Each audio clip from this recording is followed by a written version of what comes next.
What is going on, everybody? I am not the king of DIY, although the shirt fits quite well, I must say. I think that my shirt is a 2X or an XL. I'm not really sure. He probably wears smalls, but anyway, if you've been living under a rock, or I should say a reef keeper, pun intended, for any period of time, then you will know that this is the Neptune COR20 return pump. The description is not false in any means. I do have to ship this pump back to them. So unfortunately, this pump is going back to Neptune. And the good news is they sent me a brand new pump to replace this one with. So fortunately for me, I was part of the NSI beta testing team on this pump, and I ran it for 3 or 4 months. Had no issues with it. It fits in the Reefer 250 sump perfectly. And this pump is dead silent. So I am running a manifold with the pump, and again, I've had no issues with it. So I actually have the COR20, which is set up to run standalone. You don't need the Apex to run it. However, I'm running the Apex Classic, so I'm doing all of the controls from the pump through Fusion.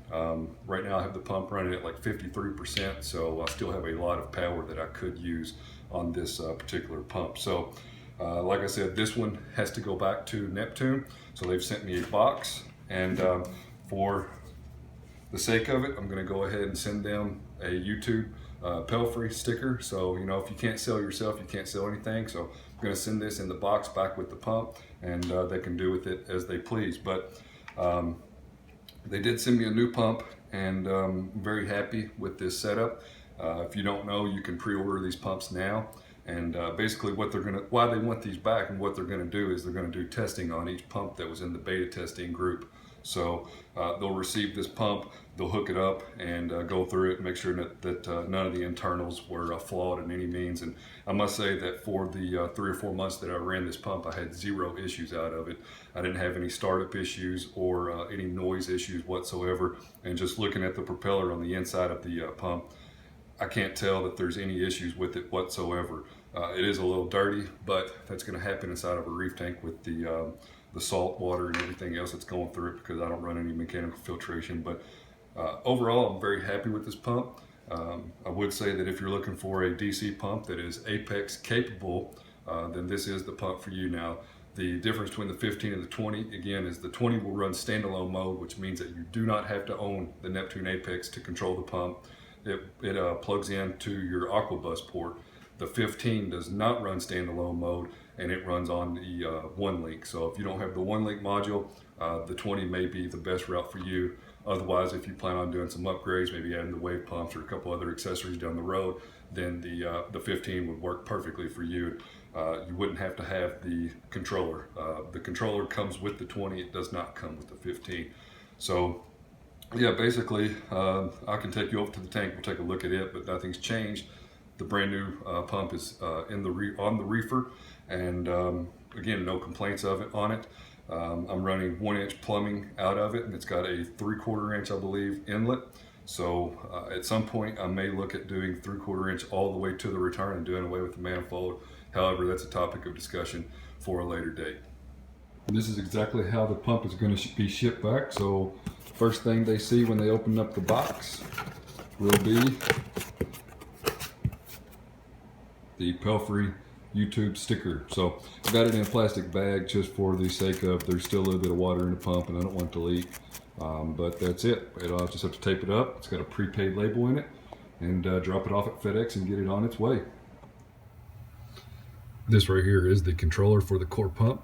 You can see it says core on there, and it does come with the new Neptune bracket system. So you screw the bracket in and slide it down on the controller, so you can control up and down from here and calibrate the pump from the buttons here. You have the Aquabus cable that goes to the EB8. In my case, I have it plugged into my FMM module. You have the cable in the middle, which goes to the pump itself. Then you actually have dedicated power, and the dedicated power is what allows this to run standalone. So if you don't have the Apex controller, you can run this pump, as I've mentioned before, standalone. So it's a pretty neat and simple controller, not a lot to it. Once again, the 15 does not come with the controller, so If you are needing to run this standalone, you can very well do so with the controller box itself. Taking a look at the sump area, if you can probably tell, you can hear no noise. Actually, the only noise that you can hear is water from the rain tube. So there's the COR20 installed in the same location in the same exact fashion that the other pump was installed in. And I must say, if you're new to plumbing, hard plumbing anyway, use unions. It actually took me longer to get the pump out and fish all the stuff out of it because of the tight space than it did to disconnect it from the plumbing and get it reinstalled onto the tank. So once again, you probably just heard the rain tube running. So for sake of the video and my business card, excuse the dollhouse over here. This is the Red Sea Reefer 250, and I'm running the Neptune COR20 pump. So if you have any comments, questions, or concerns, please ask. I know quite a few of you have pre-ordered this pump, and I think that you will be very pleased, if I can say that correctly. But yeah, I'm really liking it, and it fits down in the cabinet in the sump area perfectly. So kind of just sucks because you can't see the pump at all because it's in the rear of the sump itself, but it is what it is. Before we close out, I want to show you the Apex Fusion dashboard. So this tile will be added whenever you add the core pump, and you can see the wattage, the RPM, and the temp. And you can see that I have the core pump running at 55%. So I thought it was 53, but it's actually running at 55%. So that is I have one set point. You can add multiple set points and have the pump go up and down. If you touch this button here, you will see that I have the minimum at 1% and the maximum at 74%. So that prevents the pump from running at 100% on my small tank. The other piece of information to give you is if you go to the advanced section, I have it set to feed mode. So if feed mode A is selected, the pump will run at 1% for 10 minutes, which basically means that the pump shuts off. However, I get no back drain into the sump itself.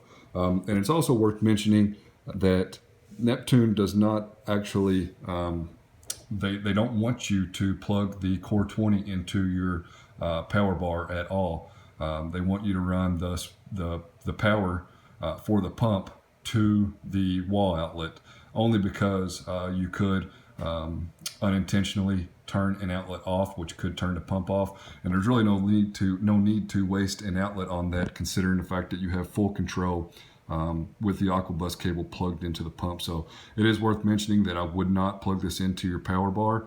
The only benefit from doing so would be to monitor actual power. So if you have the new Apex, you could monitor power with it. But I have the Classic, so I'm not using an outlet to control my pump. This will be the last shot of the Neptune COR20 pump before it gets taped up and dropped off at FedEx. So with that being said, I hope you all have a wonderful day. And like I said, if you have any comments, questions, or concerns, and please ask me. I know that a lot of you have pre-ordered this pump. Probably can't answer everything that you need to know about the pump. However, if you have an Apex, being able to control it is phenomenal.